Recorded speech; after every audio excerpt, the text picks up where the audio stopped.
Hello traders everywhere, Adam Hewison here, president of INO.com and co-founder of Market Club. Welcome to Traders WhiteBoard. Today's lesson may be the most important one I'm going to share with you in the Whiteboard series. The lesson is not about how to make money. It is something much more important, and that is how to preserve your trading capital. What I'm talking about is how to use stops and money management.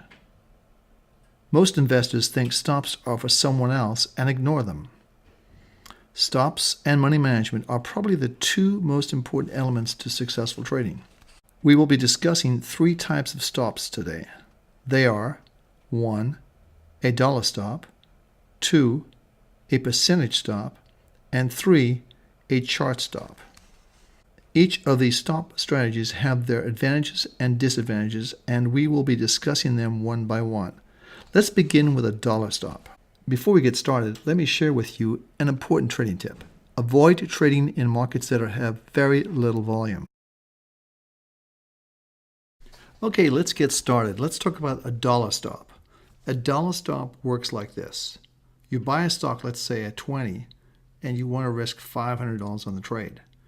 If you buy 100 shares and the market goes down $5 from your buy point at 20, then you'll be stopped out. If you buy 200 shares, you have a $2.50 risk, which equates to a $500 loss. If you buy 1,000 shares, you'll be risking 50 cents. So clearly managing your money with this stop allows you to judge how many shares you want to buy. One clear advantage with this approach is that no one knows where your stops are, because no one knows what your risk tolerance level is. One of the disadvantages of using a dollar stop is in very volatile markets. You could be stopped out very quickly if you have your stops too close. To avoid this problem, you should buy fewer shares, which would widen your stop in a volatile market. Okay, let's move on to percentage stops.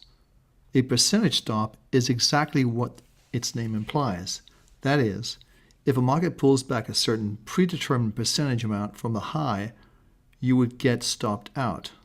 That percentage stop could be anywhere from 5 to 10%. Here's how it would work. Assuming you had purchased a stock, you would change your percentage stops based on a pullback from a previous high. For example, if the rally high for a stock was 20 and you're talking about a 10% risk, then your stop will be placed at 18. If the market pulled back to 18, you'll be stopped out. There are no disadvantages with this strategy as you are seriously managing your risk profile. Next, let's talk about a chart stop. A chart stop is when you place a stop below a recent reaction low on whatever you are trading.